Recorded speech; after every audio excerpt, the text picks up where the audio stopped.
بسم اللہ الرحمن الرحیم۔ السلام علیکم۔ اس ویڈیو میں ہم آپ کو حضرت خدیجہ کے بارے میں بتائیں گے۔ آپ مکہ میں پیدا ہوئیں۔ آپ کے والد کا نام خویلد اور والدہ کا نام فاطمہ تھا۔ آپ کی پہلی شادی ابو ہالہ تمیمی سے ہوئی، جن سے 2 لڑکے ہند اور حارث پیدا ہوئے۔ دور رسالت میں دونوں لڑکوں نے اسلام قبول کیا۔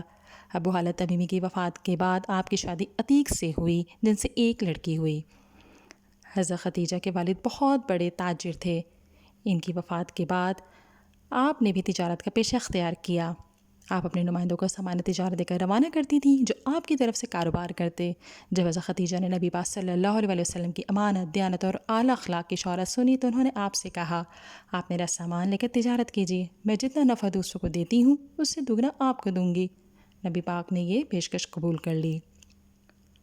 آپ قافلے کے ساتھ تجارتی سامان لے کر شام کی طرف روانہ ہوئے۔ حضرت خدیجہ نے اپنا غلام میسرہ بھی آپ کے ساتھ خدمت گزاری کے لیے بھیجا۔ شام کی تجارت سے آپ نے دگنا نفع کمایا۔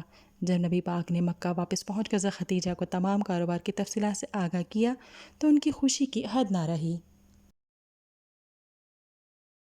آپ نے اپنی سہیلی کے ذریعے حضور پاک صلی اللہ علیہ وسلم کو نکاح کا پیغام بھجوایا۔ آپ نے قبول فرمایا۔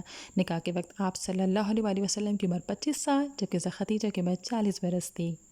غار حرا میں نبی پاک صلی اللہ علیہ وسلم پر پہلی وحی نازل ہوئی تو آپ بڑی گھبراہٹ میں گھر تشریف لائے اور اس واقعے کا ذکر حضرت خدیجہ سے کیا۔ حضرت خدیجہ نے فرمایا، اللہ پاک آپ کو بے یار و مددگار نہیں چھوڑے گا، کیونکہ آپ اپنے رشتہ داروں سے اچھا سلوک کرتے ہیں، حاجت مندوں کی حاجتیں پوری کرتے ہیں، مہمانوں کی مہمان نوازی کرتے ہیں اور مصیبت زدوں کی مدد کرتے ہیں۔ اللہ پاک آپ صلی اللہ علیہ وسلم کی حفاظت کرے گا اور ہر نقصان سے بچائے گا۔ حضرت خدیجہ فوراً ایمان لے آئیں اور آپ کو اپنے چچا زاد بھائی ورقہ بن نوفل کے پاس لے گئیں اور انہیں سارا واقعہ بتایا۔ ورقہ بن نوفل نے گواہی دی کہ آپ اللہ کے آخری رسول ہیں۔ مزید فرمایا، یہ وہی جبریل ہیں جس کو اللہ تعالیٰ نے حضرت موسیٰ پر اتارا تھا۔ پہلی وحی کے کچھ عرصے تک وحی کا سلسلہ منقطع رہا۔ ان دنوں حضور صلی اللہ علیہ وسلم کی طبیعت ہر وقت بے چین رہتی تھی۔ حضرت خدیجہ ان دنوں میں بھی آپ کی ڈھارس بندھاتی رہیں کہ اللہ آپ پر اپنا فضل و کرم جاری رکھے گا۔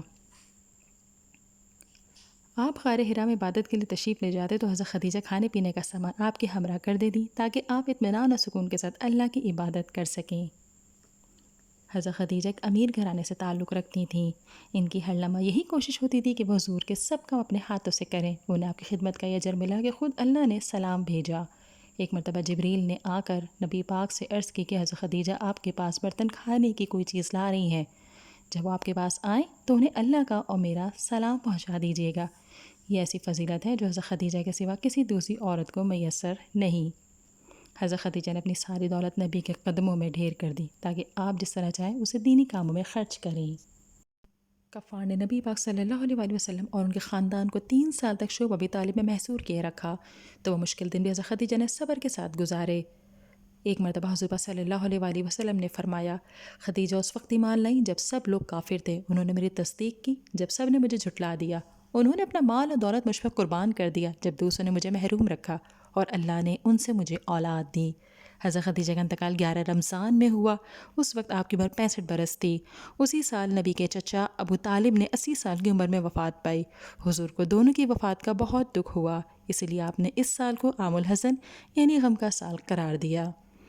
اگر آپ کو ویڈیو پسند آئی ہے تو اس کو لائک کیجئے، شیئر کیجئے، کمنٹ دیجئے اور سبسکرائب کیجئے۔ Thank you.